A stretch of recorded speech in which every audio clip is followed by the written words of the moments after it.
खुलुमबाय गोजोन फुंबिलि बयनिसिमबो नोंथांमोनखौ आंनि चेनेलाव गासैखौबो बरायनाय बावहरग्रोनाय थाबाय आसा खालामो नोंथांमोना खौरांखौ नायनानै मोजां मोनगोन। थांनाय 27 जानुवारियाव बिटिआर गोरोबथा फालिखांनायनि उनाव बे खेबाव फैगौ फेब्रुवारिनि 10 खालाराव बिटिसि सोरखारा बिटिसि गोरोबथा सान फालिनो थाखाय साखाफारा जादों। हाबाफारि बादियै फुंबिलिनि समाव बड'फानि मुसुखायाव बिबार बावजेननाय आरो मुंख्लंफोरनो बिबार बावनायखौ जागायजेनगोन।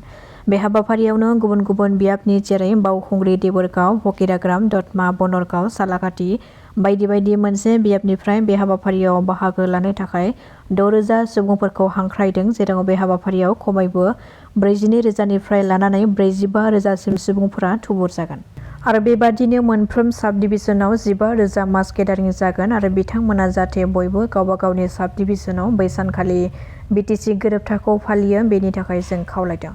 गिबि मन्थ्रि डक्टर हिमन्त बिश्व शर्मा बिथाङाबो बे हाबाफारियाव गाहाय आलासि महरै बाहागो लाफैगोन। आरो बेनि अनगायैबो गुवाहाटीनि सरुसजाय स्टेडियामाव जायफोर मोसाखावरिफ्रा बागुरुम्बा दोहौ मोसानायाव बाहागो लाहैदोंमोन बिथांमोननोबो बिटिसि सोरखारनिफ्राय 10,000 रां अनसुंथाइ होनो थाखाय फोसावबाय। बै सानखालि जायफोर मोसाखावरिफोरना मेट्रिक आनजाद लिरनो गैया बिसोरखौ बै सानखालि बे हाबाफारियाव लेंहरनाय जादों, नाथाय बे नङा जे बे लेंहरै मोसाखावरिफ्रा रांखौ मोना, बिसोरनि थाखायबो अनसुंथाइया दङ, नाथाय मेट्रिक आनजाद लिरनो थानाय मोसाखावरिफोरखौ बै सानखालि लेंहरनाय जायाखै होननानै गावनि बिबुंथिनि गेजेरजों मिथिहोदों एमसिएलए जुबिराज बसुमतारी बिथाङा। मिथिनो मोननाय बादिब्ला क'क्राझार ग्रिनफिल्डआव खुंफुंजागोन बिटिसि गोरोबथा सान फालिनाय हाबाफारिया।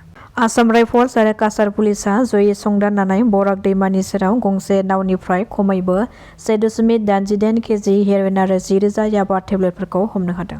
सुलुङाव फोरमायथिनाय बादिब्ला आसाम राइफल्स आरो काछार पुलिसनि हानजाया जयै लखिपुर ओनसोलनि तालेनग्रामाव थांखिनानै सिग्रोमनाय हाबाफारिखौ जागायो। बे सिग्रोमनाय हाबाफारियाव बराक दैमानि सेराव थानाय गंसे नावखौ सालायनायनिफ्राय होबथादोंमोन। सिग्रोमनायनि गेजेरजों खमैबो 1.88 किल'ग्राम हेर'इनफोर थानाय 154 था साबुननि बाक्सु आरो 10,000 याबा टेब्लेटफोरखौ हमनो हादों। मिथिहोनाय बादिब्ला बेफोर निसा फेग्रा मुवानि बेसेनखौ हाथाइनि बेसेनाव 14 कौटि रांनि जागोन होननानै मिथिहोदों पुलिस बिफाना। गसाइगावआव फिन आरोबाव पुलिसनि सिग्रोमनायाव मा 8 मोसौफोरखौ हमनो हादों। क'क्राझार जिल्लानि गसाइगाव महकुमानि बेन्दोंआव थानाय साबकाटायाव मोनसे अपारेशननि समाव पुलिसआ मा 8 मोसौफोरखौ हमनो हादों। सुलुंनिफ्राय मिथिनो हानाय बादिब्ला बे मोसौफोरखौ आयेन बेरेखायै कसुगाव ओनसोलनिफ्राय बलेर' पिकआप भेनआव साबकाटासिम लांबाय थादोंमोन।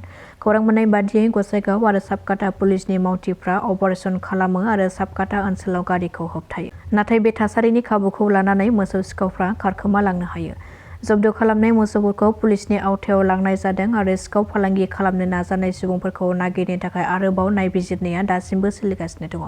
मख'नो गोनांदि थांनाय माखासे दाननिफ्राय कासुगाव पुलिस थानानि बेन्दोंआव थानाय गोबां गामिफ्राव मोसौ सिखाव खावनाय जाथायफ्रा बांबोगासिनो दङ, जायनि थाखाय ओनसोलनि थागिरिफ्रा जिंगायाव गोग्लैनो गोनां जादों। 2003आव बिटिसि एकर्ड जादोंमोन आसाम गभर्नमेन्ट, सेन्ट्रेल गभर्नमेन्ट आरो जोंनि बिएलटिजों।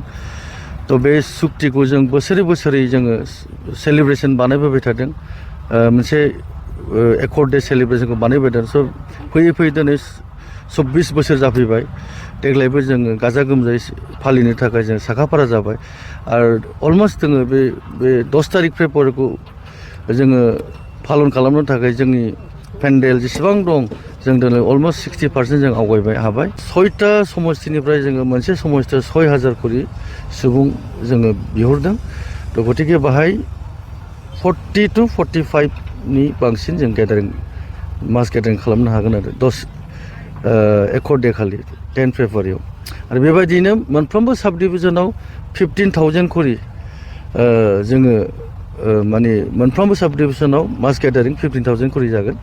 स' बिथांमोना निस्सय गावबागाव साब डिभिजनाव गाजा गोमजायै पालन खालामगोन। बागुरुम्बा दोहौआव 10,000 जे बाहागो लाहैदोंमोन बिथांमोननोबो जोंनि बिटिसि सरकारनिफ्राय 10,000 करि चिफ सारा जोंना हाग्रामा सारा अलरेडि डिक्लेयार होबाय। थ' बेबो ओइदिनखालि जायहा मेट्रिक परिखा गैया बे मोसागिरिफोरखौ लेंहरनाय जादों। खोनानो मोन्दों 10 तारिखनिफ्राय मेट्रिक परिखा जागोन। गतिके जाय मेट्रिक परिखा दं बिसोरनि थाखायबो बे अनसुंथाइया दङ, गतिके बिसोरखौ ओइदिनखालि फांसनाव लेंहरनाय जायाखै, मानोना परिखानि सम। बेनि अनगायै जेसेबां परिखा गैयै बे गथ'फोरखौ जों लेंहरदों। ओइदिनखालि माखासे जोङो 10,000 करि जोंनि सारमोना बेखौ बितरन खालामगोन।